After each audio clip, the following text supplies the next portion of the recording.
9 Republican presidential candidates squared off tonight in a debate hosted by Fox News and Google in Orlando, Florida.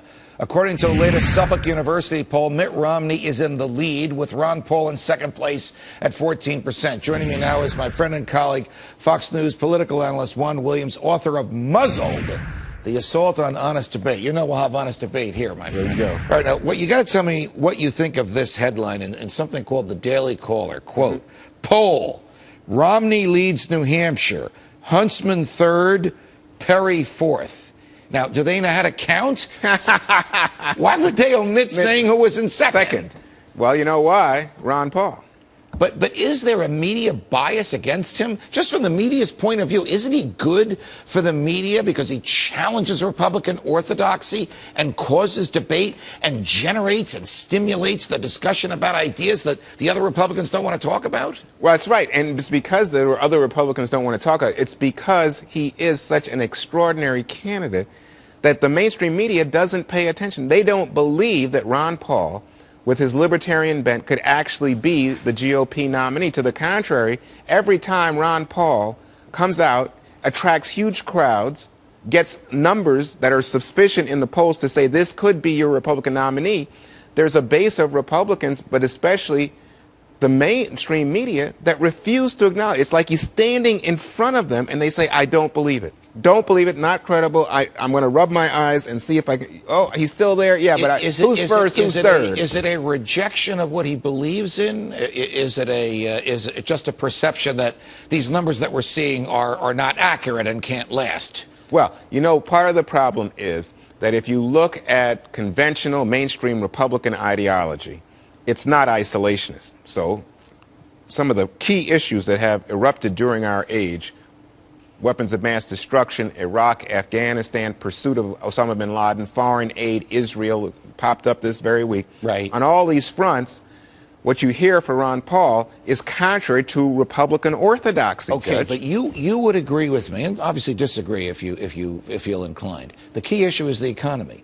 Right. No one has been stronger on what has caused these problems. No one has been more consistent. No one has done more to bring the Federal Reserve and money printing and central planning of economic activity into focus than Ron Paul. Is it possible Republicans and independents are recognizing that?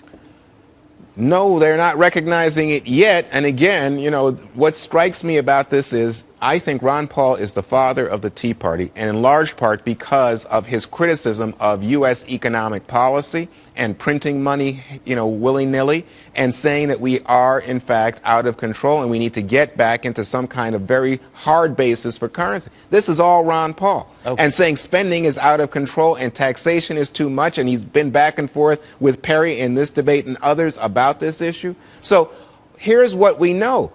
In fact, he is, as you just described him, prescient when it comes to American economic problems. And yet, people see him as, well, gee, that's Ron Paul. He's kind of, you know, curly-minded or curly-haired or whatever. Last question. Can Mitt Romney shake off Romney Care? Can Rick Perry shake off something I believe in, but I'm not running for president? Right. That Social Security is a Ponzi scheme. Nope, in neither case. And it will stick to them because negatives stick to politicians. You remember negative ads much more than you remember people's accomplishments. The Ponzi scheme one is a problem, and I'll tell you why.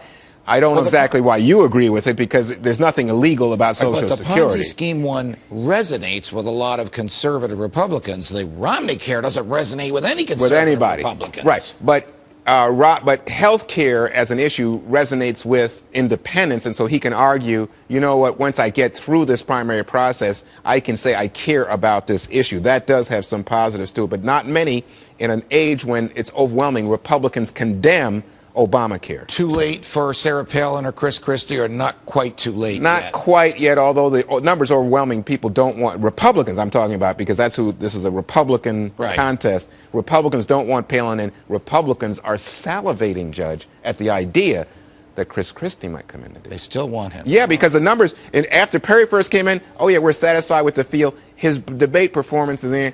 Now they're back to just about half saying, I wish somebody else was in this field. Very interesting one. Always a pleasure. Good to see you, Judge. Joining us. It's a masquerade of a century-old New York